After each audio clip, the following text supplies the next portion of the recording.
यानंतर बघूयात अयोध्येतल्या बातम्या। राम भक्तांसाठी आनंदाची बातमी। श्रीरामाची नवीन मूर्ती अयोध्येच्या राम मंदिरामध्ये वाजत गाजत दाखल। बाल रूपातील मूर्ती 150 ते 200 किलोच्या आसपास। रामलल्लाच्या गर्भगृहाची झलक TV9 मराठीवर। याच गर्भगृहामध्ये होणार मूर्तीची प्रतिष्ठापना। रामाच्या मूर्तीसाठी मोठ्या आसनांची व्यवस्था। नेपाळचे रामभक्त अयोध्येमध्ये दाखल। नेपाळचे रामभक्त भजनामध्ये दंग। अयोध्येत ठिकठिकाणी भजन संध्या। अयोध्येतील सीताराम यादव यांच्याकडून 70 वर्षांपासून रामाला प्रसाद देण्याची सेवा। 22 जानेवारीला सुद्धा सीताराम यादव यांच्या दुकानातून रामलल्लांना भोग दिला जाणार।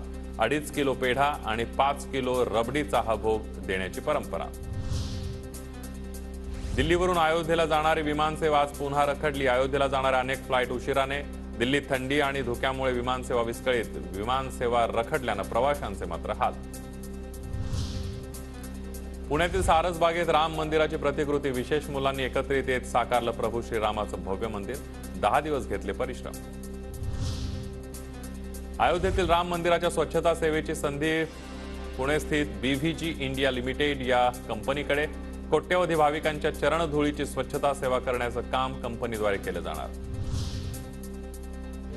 धुळ्यातील पांझरा नदीपात्रामध्ये हुबेहूब अयोध्या मंदिर। मंदिराची लांबी 110 फूट, उंची 60 फूट।